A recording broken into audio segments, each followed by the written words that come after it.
Welcome to video number 40 in the Using iTrain tutorial series. My name is Bob. In this tutorial we look at the Station Properties Blocks tab. Welcome back.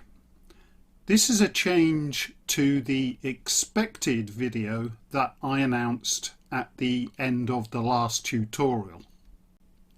Before explaining the different way that a train route operates compared to automatic routing without a route, we first need to run through the remaining tabs of the station properties. This tutorial will be a quick guide to the Blocks tab within Station Properties. And remember, the Station Properties settings only affect automatic routing without a route. They have no effect on a train route or an instant route. So let's get going. Every block has some additional properties to specify its purpose within a station. Some of those properties are directly visible in the table, and others are only visible at the bottom of the table here when a particular block is selected. The blocks that are listed here are the blocks that we selected to be included in this station, and we can alter the order of the blocks listed using the move up and down keys so that the blocks can be selected in a particular order. We've already been through that process in the last few tutorials when we looked at creating a station and when we talked about the various block selection methods. What we have not been through yet are all of these columns and tick boxes. The type column here shows the block type symbol, and here's a table showing all the different block type symbols. The type column cannot be edited. It is simply taking the information from the relevant block properties window. And likewise, the block name and the block description columns are also taking their information from the relevant block properties window. Direction determines the direction that the train needs to be travelling for the block to be used. So for example, looking at block B1, iTrain would only select block B1 as a destination block if the train enters the block in the direction next. Otherwise, it will not use the block. We can change the direction using the direction field here. The options are next, previous, or both directions. If the train is not travelling into the block in the direction specified, that block will not be selectable as a destination at which the train can stop and wait. The column track or the field track number specifies a track number. This track number is optional and can be used to indicate that two blocks belong to the same length of track in the station and could be used together for longer trains. For example, in our layout that we show here, we could define B1 and B6 as track number 1. The two blocks could then combine to accommodate a longer train. We would set that up by first clicking on the block in the table and then clicking on the track number checkbox down here and selecting track number 1. And then in the table here you'll see that it is showing track 1. And then we select B6, go to the track number, click on that and select the appropriate track number there, which would also be track 1. And we could do a similar thing with block B2 and B7. We'd select B2 from the list here, come down to the track number, then set that to number 2, it's showing here, and then select B7, click the track number and set that to 2. Now, for example, when the length test here is set for B1, if a train tries to stop at block B1 and the length of the train is longer than B1, iTrain will automatically add the additional length of B6 so the two blocks combine to make one long platform in effect. The column wait, or the checkbox wait allowed, specifies if a block is meant as a destination for a train to stop and wait. The two checkboxes are tied together, so if you check or uncheck one, the other will follow. The column length, or the field check length, indicates if the train must fit in the block to allow it to stop there. Again, the two checkboxes are tied together, so if we click on one, it's mirrored in the other box. So a tick in length means that iTrain will perform a test to check if the length of the train is longer than the available or allowable length of the block. The allowable length of the block is the block length minus the block margin. Both of those parameters are shown in the block properties window. So here we have the length and here we have the margin.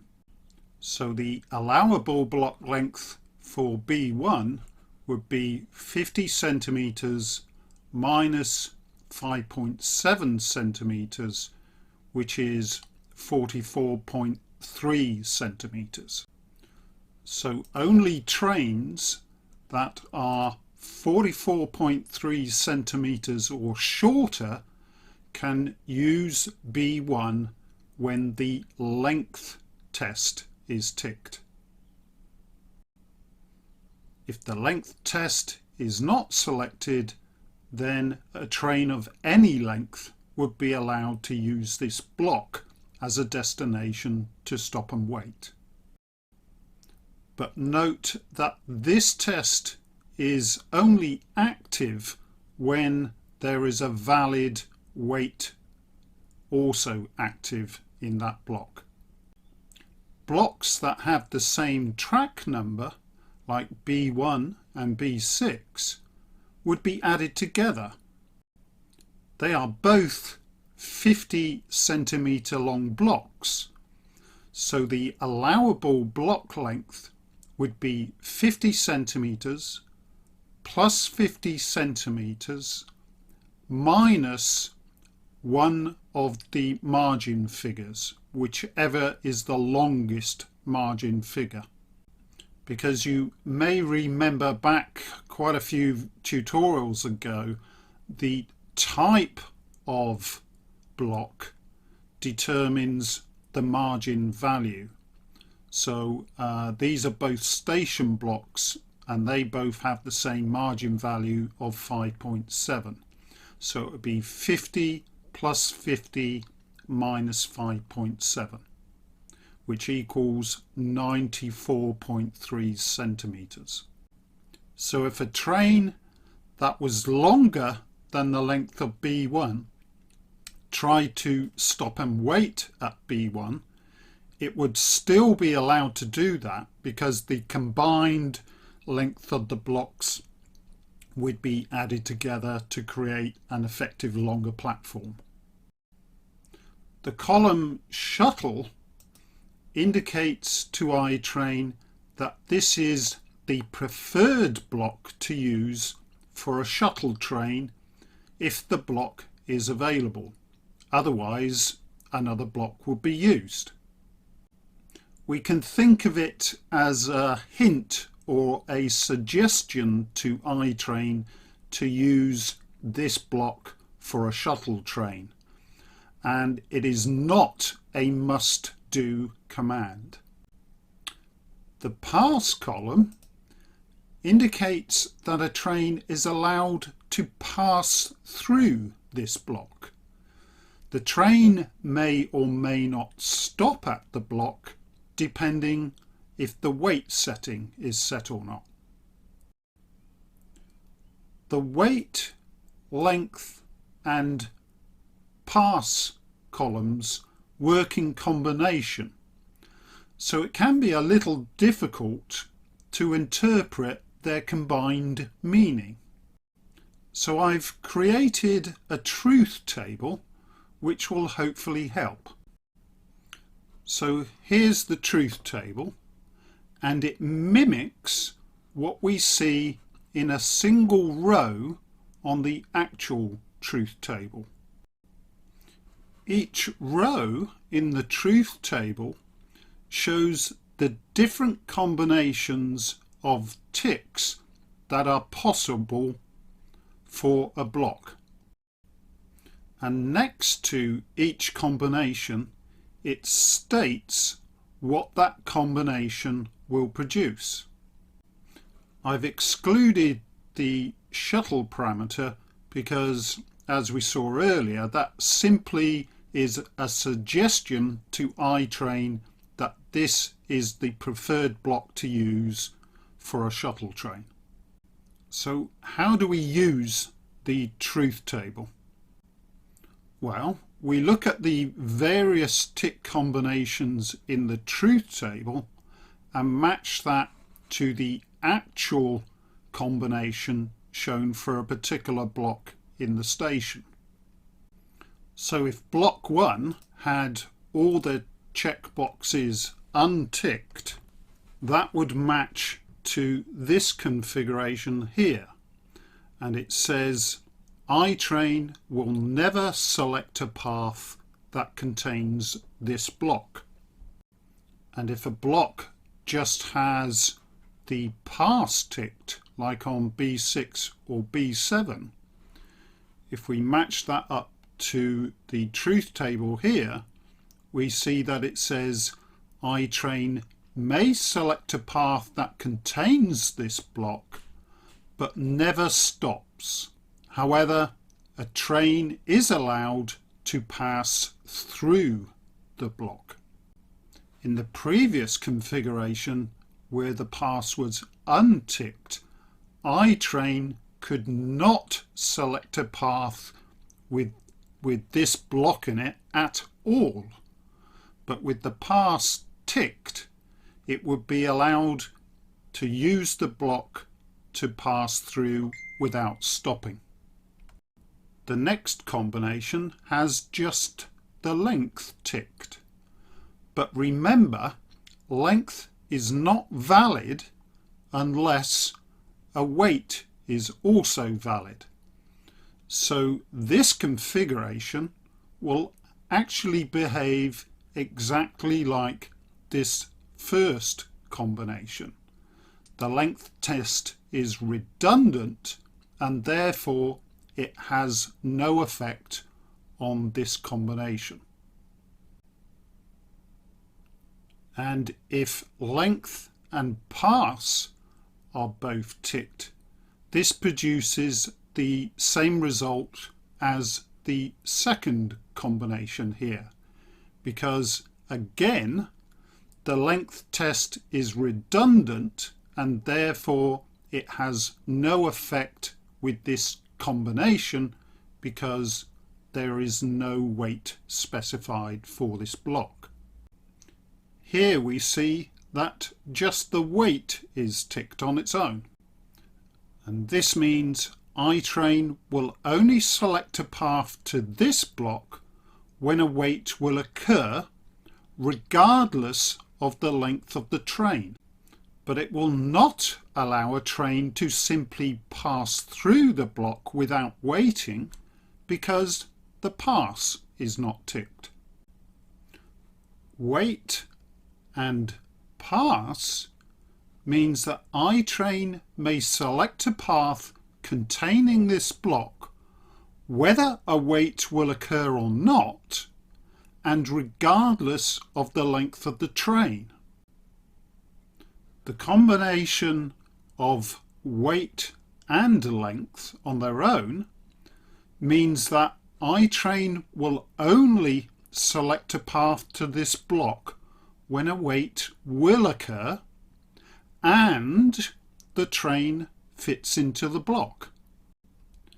The length test checks to see if the overall length of the train, as specified in the train parameters, is equal or less than the allowable length of the block. And that figure is the total length of the block minus the margin, as we saw earlier. And also, as we mentioned earlier, if two or more blocks have the same track number, the allowable block length will be the sum of each of the blocks minus the longest margin figure. So our final combination is where we have weight, length and pass all ticked. This means iTrain may select a path containing this block whether a wait will occur or not, but only stop and wait if the train fits into the block. So that is the various combinations of the checkboxes and the outcome that they will produce. At the bottom of the table here are 3 notes, just as reminders. Note 1, as stated earlier, these parameters only affect automatic routing without a route. And note 2 is about defining the allowable train length, which we have already talked about. And note 3 is that the length test is only performed by iTrain when a wait is specified. Otherwise, the length test is ignored. Now, lastly, in the blocks tab here, we have the parameters called shuttle level and pass level. These set the level of preference for each of these parameters. The lower the number, the more preferred that will be. So if you had multiple blocks that you wanted to use for shuttle trains, you could, for example, set block 1 as the highest level of preference, which would be 1, and then you would set block 2 as the second level of preference. But if you're not bothered about the level of preference, then they can all have the same value, which would be 1. So that is a quick guide to the Blocks tab. I hope you found the truth table was useful. If you would like a PDF copy of it, go to the iTrain forum and search for Blocks truth table, and it will be attached to the post. In most circumstances, it will help you to understand what the various tick combinations mean. But as usual, the devil is in the detail, and that's what we'll look at in the next tutorial, where we look at the Train Types tab, and we will see how the percentage chance of a weight can affect the outcome of all of those combinations that we saw on the truth table. So I hope to see you then. Before you go, please take a second to tick the like button. It's the only reward that I get for the time that I spend creating these tutorials. See you next time.